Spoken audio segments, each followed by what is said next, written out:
My name is Vanessa. I'm 28, and the day I flew home from a 3-week business trip to Tokyo, I walked into my parents' house and felt my stomach drop. The garage was open. Dad's sedan, Mom's SUV, no Corvette. "Welcome home, sweetheart," Mom said, ushering me inside like nothing was wrong. "Where's my car?" I asked. Dad looked at Mom. Mom lifted her chin. "Thanks to your car, our daughter is having the time of her life." For a second, I thought I misheard her. What does that even mean? She slid her phone across the counter. Heather, my little sister, in a sun hat and designer sunglasses, posing on a cruise ship somewhere in the Mediterranean. Cocktail. #bliss. "You sold my car," I said, barely a whisper. "Now, Vanessa," Dad tried, placating. "Try to understand." "You can buy another," Mom cut in. Heather needed this opportunity. Networking, connections, family helps family. The words slammed into me harder than the jet lag. 5 years of 70-hour weeks, brown bag lunches, every spare dollar. That Stingray wasn't a toy. It was a promise I made when I was 7 in Grandpa's garage. It was him. It was me. "It was registered in my name," I said, voice shaking. "You had no right." "We told the buyer you'd authorize us," Dad mumbled. "We needed to move quickly. Before you came home." "How much?" I asked. 50,000. He couldn't meet my eyes. I laughed. A hard, ugly sound. "It was worth 85. Silence. Mom folded her arms. "Don't be so dramatic. You've always been materialistic. Heather's been depressed. This was therapeutic." "Depressed since when?" I asked. No answer. Just the hum of the refrigerator and the clink of Mom's bracelet as she reached for a plate of cookies like this was any other Tuesday. My phone buzzed. A text from James, my boyfriend, just pulled up. "Where's the Stingray?" Something loosened in my chest. A memory clicked into place. I looked at my parents, these people who taught me to say please and thank you, and felt the heat in my cheeks cool into something steady. "You want to know what's funny?" I asked. Mom's eyes flashed. "What could possibly be funny about your sister's happiness?" I held her gaze. "The car you sold wasn't mine. If you've ever had family treat your boundaries like a suggestion, tell me where you're watching from and what line they crossed. Hit subscribe if you've been told family helps family when it really meant your stuff is ours. You're going to want to see how this plays out." James's footsteps sounded on the porch. The doorknob turned. I faced the doorway, the weight of the room tilting toward me, and said, "Let's talk about what you actually sold." James stepped inside, just as my mother's face hardened into that mask of righteous indignation I knew too well. My parents' voices rang in my ears. Materialistic, dramatic, she needed this. But before I could answer him, something inside me cracked open. The betrayal was sitting heavy, not just about the sale, but about everything that had led here. I grew up believing that grease-stained hands were a kind of prayer. Saturday mornings weren't for cartoons. They were for my grandfather's garage. The smell of motor oil and sawdust, the radio humming faint country songs, while he taught me to change spark plugs. He called me Nessie, his nickname just for me. To him, cars had souls. He'd pat the hood of that cherry red 1969 Corvette and whisper, "Machines can carry memory, girl. They can carry love." I believed him. That Corvette became a star in my imagination. Someday, I promised myself, I'd own one just like it. But in my parents' house, grease under my fingernails was shameful. Mom sighed, "Why can't you do ballet like Heather?" Dad shook his head, half embarrassed, half confused. Heather, the delicate one, the dancer, the favorite, got new leotards, expensive lessons, a sweet 16 party with 50 guests. I got hand-me-downs, a card and a cake, fee waivers instead of gifts. The message was always the same. Heather deserved extras. I was supposed to be strong. I loved her anyway.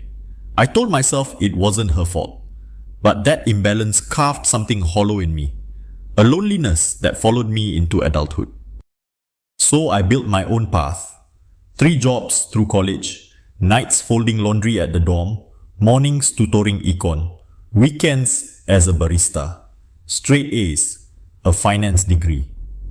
Then the grind of Chicago banking, 70 hours a week, no vacations, brown bag lunches. My colleagues flashed designer shoes. I counted dollars in a savings account with one goal. That Corvette wasn't just metal. It was my rebellion, my independence, my link to Grandpa. The day I handed over $85,000 to a Wisconsin collector, I cried all the way home. I whispered to the empty passenger seat, "We did it, Grandpa." I felt him there. I still do. Now, standing in my parents' living room, hearing my mother dismiss 5 years of sacrifice as just a car, all of that came roaring back. "You had no right," I said, but it was like yelling into the wind. Mom smirked. "Heather needed this. You'll bounce back. You always do." That's what they've always told me, isn't it? I don't get the party, the car, the new clothes, the sympathy, because Vanessa is strong, because I'll survive. Meanwhile, Heather, the fragile one, gets bailed out. My chest tightened. What about me? Dad tried to placate me, as always. His voice went soft, high-pitched, the way it did when he wanted to avoid a fight. "We thought you'd understand. Family helps family." The hypocrisy burned. Had they ever once sacrificed anything for me? When I worked myself to exhaustion, when I missed birthdays and sleep, when I cried in the bathroom at 3 in the morning because the numbers wouldn't add up on a client's portfolio, did they ever sell something of theirs to ease my burden? No. They let me handle it. Because I was the strong one. I clenched my fist so tight my nails dug crescents into my palms. And then came the final twist of the knife. "We sold it for 50, Dad admitted. 50? My voice cracked. "That car was worth 85. We needed to move quickly," he said, "before you came home." Quickly, deliberately. They hadn't even wanted to face me. They'd rushed to cheat me before I could stop them. For a second, the room spun. I saw the garage as it had been. Me and Grandpa bent over an engine, his hands steady, his voice patient. I heard him say, "Boundaries, Nessie. Don't let anyone treat your work like it's disposable." And now my own parents had done exactly that. James's text glowed on my phone. "Where's the Stingray?" That message was the only thing keeping me from collapsing. My mother mistook my bitter laugh for hysteria. "What's so funny?" she demanded. I met her eyes, suddenly calm. "The car you sold wasn't mine." Her face twisted, confused. But before I explained, I let the silence stretch, just long enough for her to feel the weight of it. The truth was, I'd always known my parents didn't respect boundaries. That's why James and I had made the switch in the first place. My real Corvette for his replica, nearly identical from the outside. I hadn't trusted them enough to leave my treasure unprotected. And now, their betrayal still gutted me, but the irony was sharp. They hadn't just crossed the line with me. They'd stepped into something far worse. They'd committed theft, fraud, maybe even felonies. Not against me, against James. I turned back to them, rage and grief colliding in my chest. "Do you even understand what you've done?" Mom bristled. "Stop being dramatic." Dramatic. That was the word she always used to erase my pain. When I cried at 15 because Heather got a car and I didn't. When I begged to take auto shop and she said no. When I called from my dorm room, exhausted and broke. Dramatic. I stared at her, my voice low but firm. "You didn't just sell a car, you sold me." The words hung in the air like smoke. James's footsteps echoed closer. My parents shifted nervously, waiting for my explosion. But what they didn't realize was that the explosion had already happened. Inside me, years ago. Tonight was only the fallout. James stepped into the living room, his eyes darting between my pale face and my parents' stiff expressions. "Vanessa?" he asked, confusion tightening his voice. "What's going on here?" James froze just inside the doorway.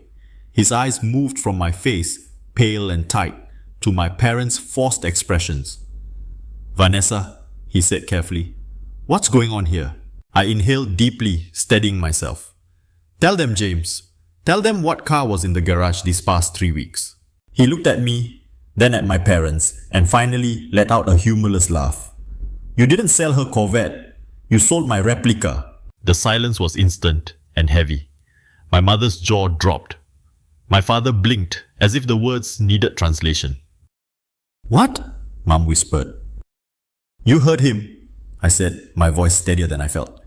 The real 1969 Stingray was never here. I switched with James the day after I left for Tokyo. Dad shook his head like a stubborn child. That can't be. We saw you drive it here. That was the point, James cut in.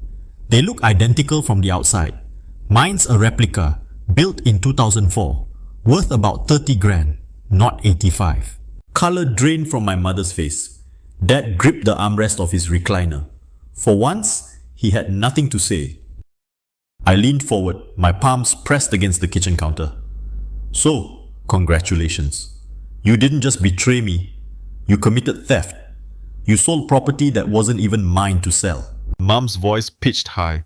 How were we supposed to know? You tricked us. I didn't trick you, I said evenly. I protected myself.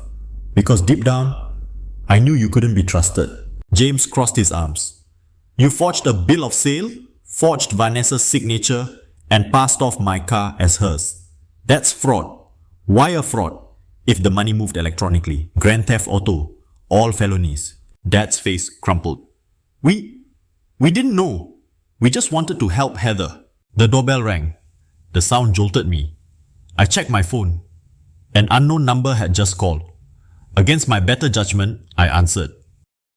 Is this Vanessa Miller? A man's voice asked. Yes, who's calling? This is Peter Donovan. I recently purchased a Corvette from your parents, supposedly on your behalf. There's a problem with the title transfer. My gaze locked on my parents. Their faces had gone chalk white. Mr. Donovan, I said carefully.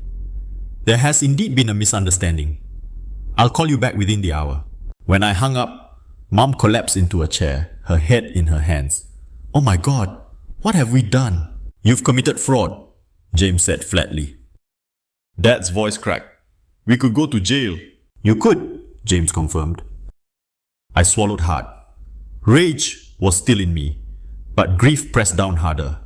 My parents, my flesh and blood, had crossed a line I could never uncross. And now, instead of feeling remorse, they were only terrified of getting caught. I needed air. I stepped outside, James following. The driveway looked naked without my Corvette. I can't believe they did this, James muttered. Believe it, I said bitterly. They've always favored Heather. I just never thought they'd risk felonies for her. He rubbed his forehead. Do you want to press charges? We'd win. The idea sat heavy in my chest. I pictured my parents behind bars. Mom's dramatic sobs. Dad's nervous smile.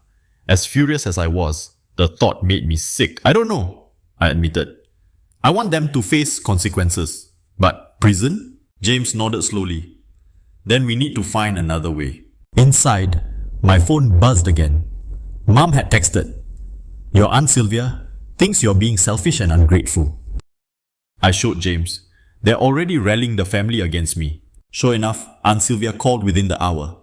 Vanessa Marie? She started, voice sharp. How could you threaten to send your parents to jail over a car after everything they've done for you? I closed my eyes. Aunt Sylvia, they sold James's car without permission. Forged documents. That's not just wrong, that's criminal. They were trying to help Heather. Family helps family. Would it really hurt you to let your sister have this one thing? I bit back a scream. It wasn't even mine. It was James's. They stole from him. She scoffed. You've always been so independent, so unwilling to bend.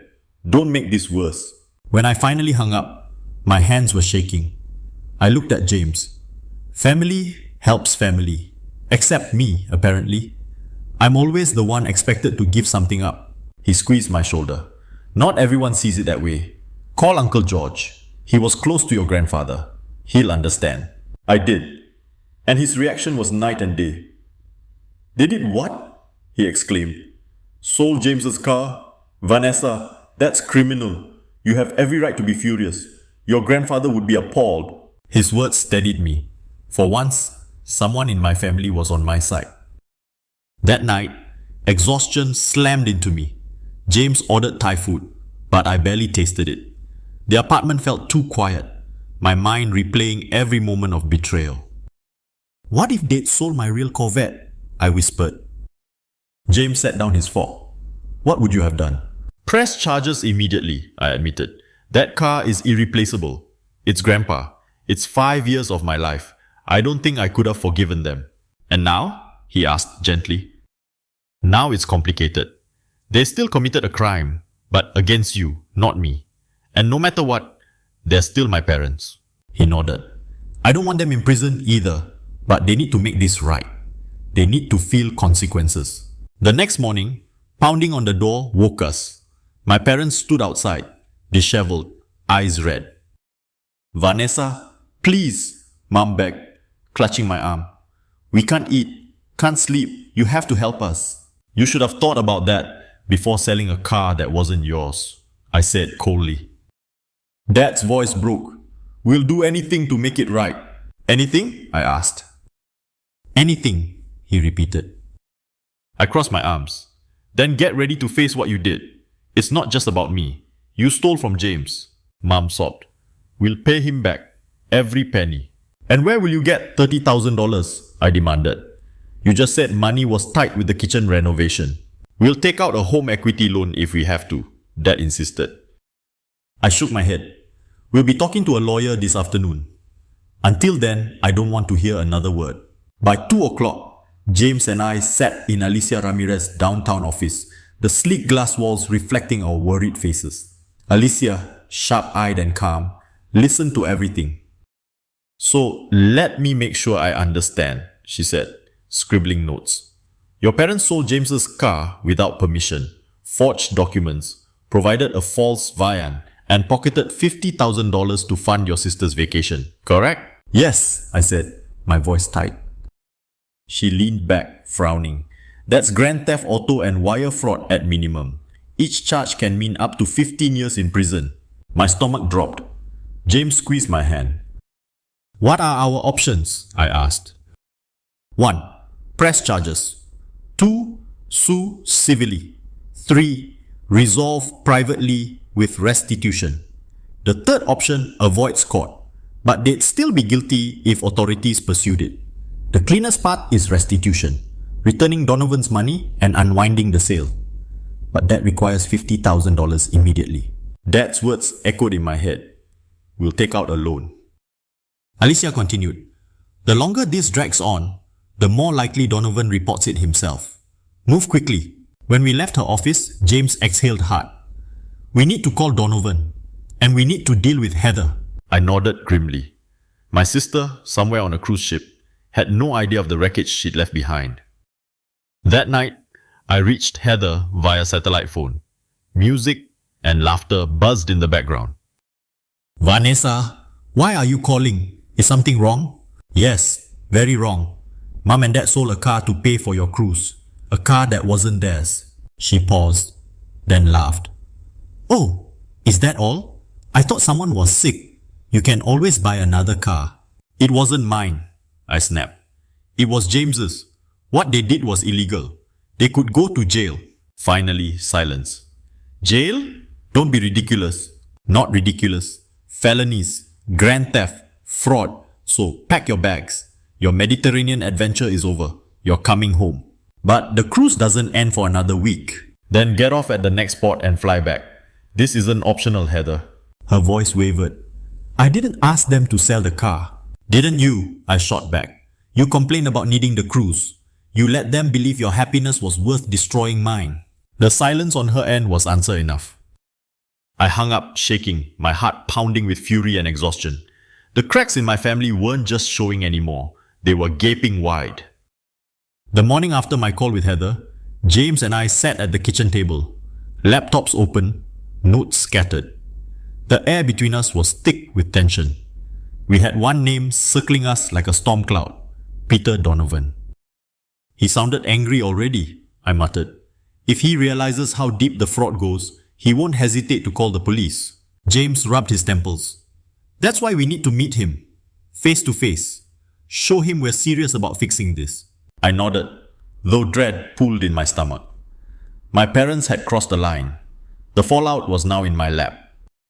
That afternoon, I confronted Mom and Dad with Alicia's advice. Their faces turned the color of ash when I said the words 15 years. Prison? Mom gasped. We didn't mean to. Intent doesn't matter, I snapped. Forgery, wire fraud, grand theft. Those are crimes, Mom. Serious crimes. Dad looked suddenly older, his hands shaking. Vanessa, please. There has to be another way. There is, James said firmly. Restitution. But it means paying Donovan back. Every cent, plus damages. How much? Mom whispered. 55,000, I said coldly. 50 for the car, 5 for expenses and his trouble. Mom's hand flew to her chest. We don't have that kind of money. Then find it, James said. Because if Donovan presses charges, this won't just be a family fight. It'll be the state of Illinois versus you. The silence afterward was suffocating. That evening, I finally reached Heather again. She was still on the cruise ship, though her tone was less breezy than before. So what exactly are you saying? She demanded. That Mom and Dad could go to jail because of me? Yes, I said flatly. Because of you. Because you let them believe your happiness was worth my destruction. I didn't tell them to sell the car. No, I said, voice trembling. But you let them. You've let them bail you out your whole life. Designer clothes, dance lessons, a sweet 16 party with 50 guests while I got a card. And now, a Mediterranean cruise paid for with stolen property. Her silence was louder than shouting. You need to come home, I told her, now. When I hung up, I felt no relief, only the gnawing ache of years of imbalance. The next day, James and I drove 2 hours south to meet Peter Donovan at a coffee shop halfway between Chicago and Indianapolis. He was already there, a middle-aged man in a leather jacket, his face hard. You're the ones? He asked, standing stiffly. Yes, I said. And first, I'm sorry. We sat. I explained everything. The replica, the fraud, the forged documents. His jaw clenched tighter with every word. So let me get this straight, he said finally. I bought a stolen car with fake paperwork from your parents. Technically, yes, James admitted. Donovan slammed his palm against the table. I spent $50,000, registered it, insured it. This is a nightmare. We understand, James said calmly. That's why we're offering a full refund, plus $5,000 extra for the inconvenience. Donovan narrowed his eyes. And what about the car? It's mine now. Legally registered. No, I said firmly. It was never legally for sale. It belongs to James. We'll need it returned. He leaned back, crossing his arms. Then I want my money, in full, wired before I hand over the keys. I swallowed. You'll have it, soon. He studied us for a long moment, then gave a stiff nod. You have 2 weeks. After that, I'm going to the police. Back in the car, I gripped the steering wheel so tightly my knuckles went white. 2 weeks, 55,000. They'll never manage that. They'll have to, James said grimly. Or we all go down with them. That night, my parents came to my apartment again, desperate. We can maybe get 40, Dad said after a hushed conversation with Mom. Not 55. Not good enough, James said, unflinching. The full amount, plus a notarized apology. An apology? Mom snapped. That seems extreme. Not as extreme as prison, James shot back. Mom burst into tears, dramatic and loud. Normally I would have softened. This time, I didn't move. You dragged me into this, I said. You dragged James into this, and now you'll drag Heather in too. She benefited, she pays. That's how consequences work. The look on Mom's face was pure shock, as if the idea of Heather facing responsibility had never once crossed her mind.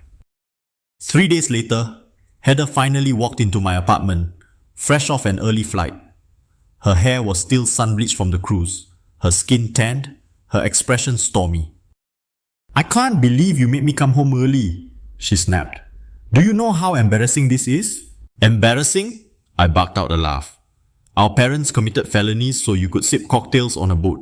And you're worried about embarrassment? She crossed her arms. Why am I being punished?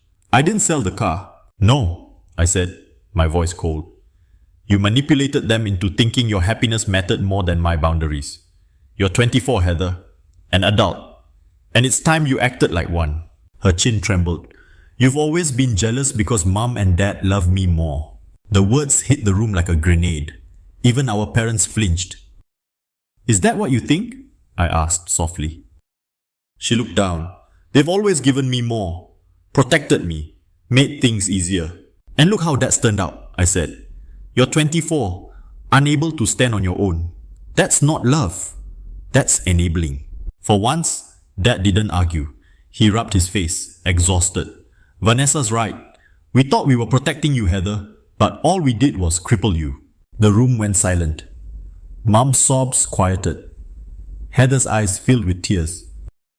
For a moment, I saw it. The crack in the armor. The possibility of change. But that didn't erase the reality. We still needed money. We still needed restitution. And as I watched my family squirm under the weight of consequences, for the first time, I felt the full magnitude of what they'd done. They hadn't just stolen from James, they hadn't just betrayed me. They'd risked everything for a cruise. And now, the walls were closing in. James stood, pulling out his phone.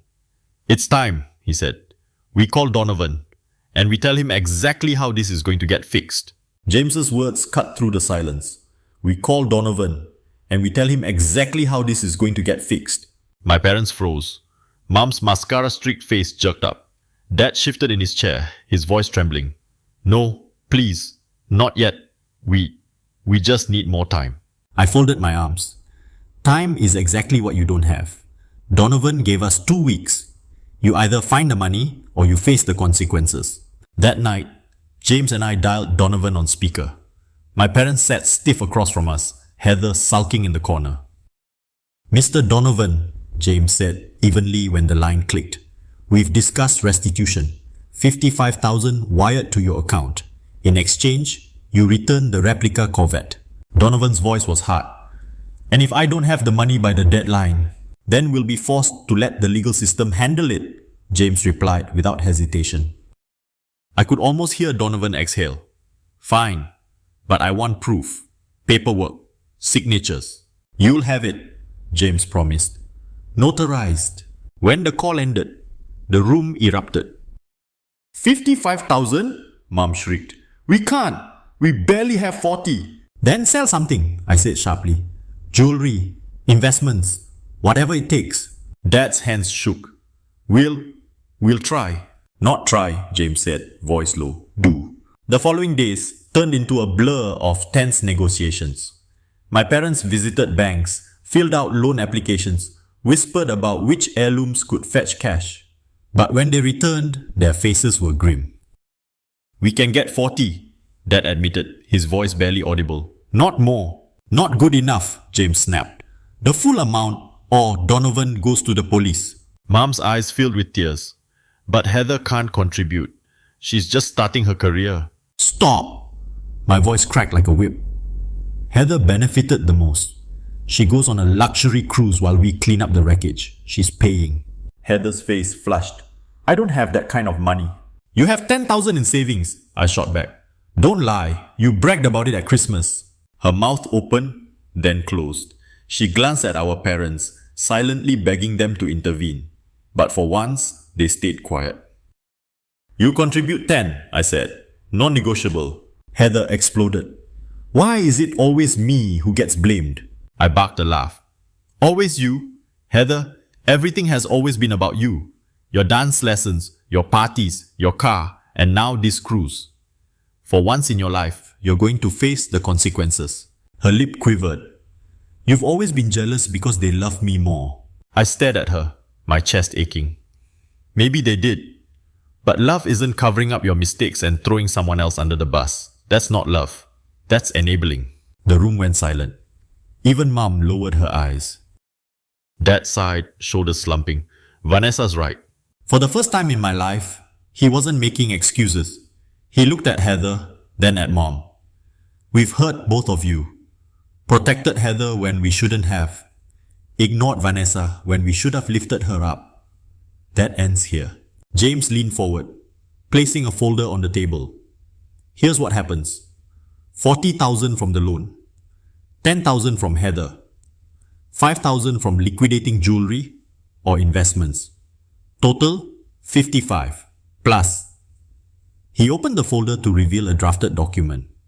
A notarized apology signed by both of you, admitting what you did, promising never to touch Vanessa's or my property again. Mom recoiled. A notarized apology? That's humiliating. James's gaze was ice, so is prison. She broke into sobs again, but Dad only nodded slowly. We'll sign. The confrontation shifted. For hours, we sat around the table, hashing out details like a courtroom drama, the deadline, the wire transfer, the paperwork. My parents scribbled figures. Heather sulked. Mom sniffled. Dad rubbed his temples. At one point, Heather muttered, "I didn't even sell the car." I slammed my palm against the table. Stop. Stop pretending you're innocent. You manipulated them into thinking your happiness was worth destroying mine. You let them sell something that wasn't theirs. That makes you complicit. Her cheeks reddened. For the first time, she didn't argue. 2 days later, we reconvened. A thick manila envelope sat in the middle of my coffee table. Bank loan documents, jewelry appraisals, Heather's transfer receipt. 55,000, Dad said hoarsely. It's all here. James opened the folder, scanning quickly. Then he slid the notarized apology forward.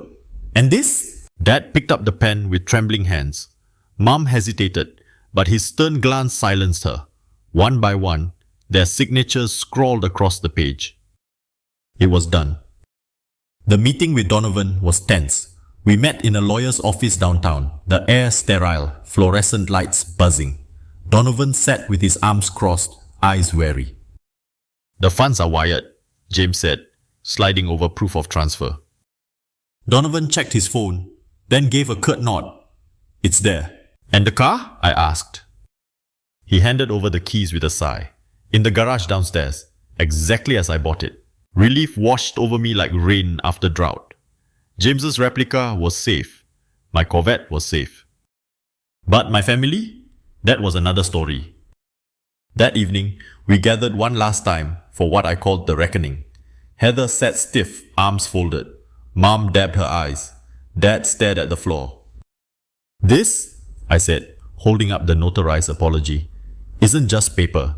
It's a line in the sand. You crossed every boundary I set. You violated my trust. That ends now. You touch my property again. You forge my name again. You dismiss my feelings again. We are done. No one spoke. James's voice broke the silence.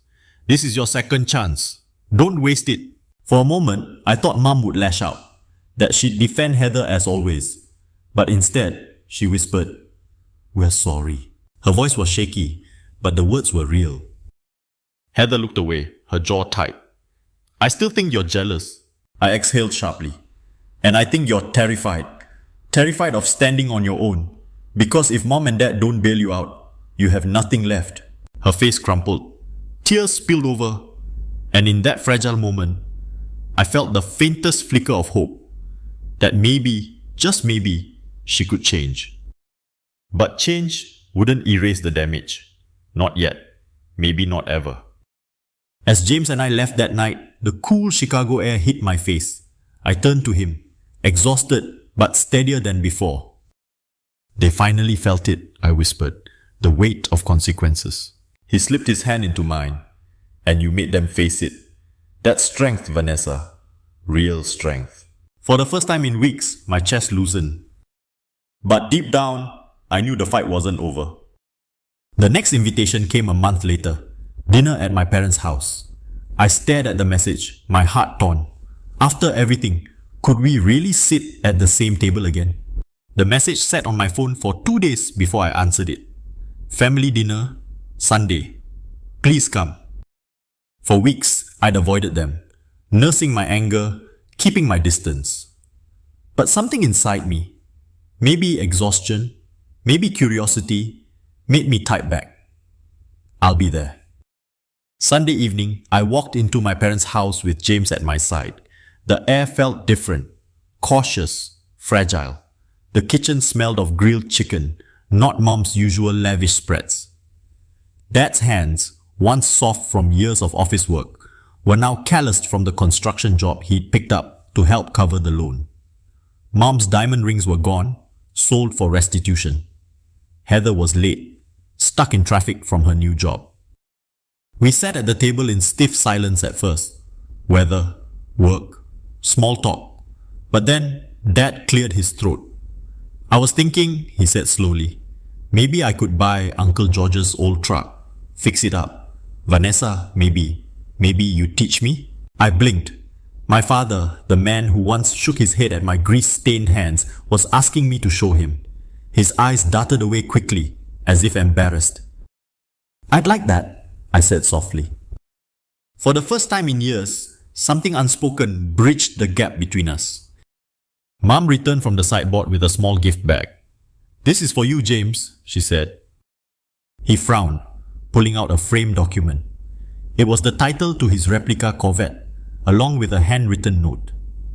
"I promise never to interfere with your property again." "I had it framed," she said, her voice breaking just slightly, "to remind myself that boundaries matter." James looked at her, surprised, then nodded. "Thank you, Diana. That means a lot." The front door opened and Heather hurried in. Her hair was darker now, her business suit wrinkled from the commute. She looked tired, older somehow. "Sorry I'm late," she said. "Client meeting ran long." Her tone held no entitlement, just the weariness of someone who was finally carrying her own weight. Dinner unfolded slowly, carefully. Heather asked me about work. For once, her voice carried no competition, only genuine curiosity. Dad asked permission before adding food to Mom's plate. Mom caught herself before answering for Heather. Little things, small shifts. But to me, they felt monumental. After dessert, as James and I gathered our things, Mom touched my arm. "I need to say this again," she whispered. "Not just about the car. About all the times I dismissed you. All the times I pushed you aside. I thought I was protecting Heather and pushing you to be strong. I see now how unfair that was to both of you." Her eyes glistened. "Do you think you'll ever forgive us?" I studied her face. The woman who'd sold my car, but also the woman who had raised me, however imperfectly. "Forgiveness isn't a moment," I said finally. "It's a process. But seeing you all change, it helps." She nodded, tears spilling quietly down her cheeks. Later, as James and I drove away in my Corvette, the night air rushing through the windows, I rested my hand on the steering wheel. The car's engine rumbled beneath me, steady and familiar. It still carried my grandfather's memory. It still represented 5 years of sacrifice. But now it symbolized something else too: boundaries. The painful lesson that loving family doesn't mean letting them trample you. James glanced at me. "Penny for your thoughts?" I smiled faintly. Sometimes the things we value most become tests of character. This car showed me truths about my family I never wanted to face, but maybe needed to. He reached for my hand. "You didn't just protect a car, Vanessa. You protected yourself, and you made them finally see you." The next morning, I drove along Lake Michigan, sunlight glinting on the hood, wind tangling my hair. The road stretched out before me like a promise. The car was just metal, glass, and rubber. But what it represented was priceless. Self-respect, boundaries, the courage to stand firm, even when it meant standing alone. And maybe the courage to leave space for reconciliation too. Because love without boundaries isn't love. It's control. And sometimes the most loving thing you can do is say, "This isn't acceptable." And now, I want to ask you, have you ever had to stand up to family members who crossed your boundaries? Did you struggle with holding them accountable while still keeping the relationship alive? Share your experience in the comments. I want to hear your story. And if mine resonated with you, don't forget to like this video, subscribe, and join our community here at Family Power Stories. Remember, setting boundaries isn't selfish. It's the foundation of healthy relationships. And sometimes, standing up for yourself is the first step to helping your family grow too. Thank you for listening.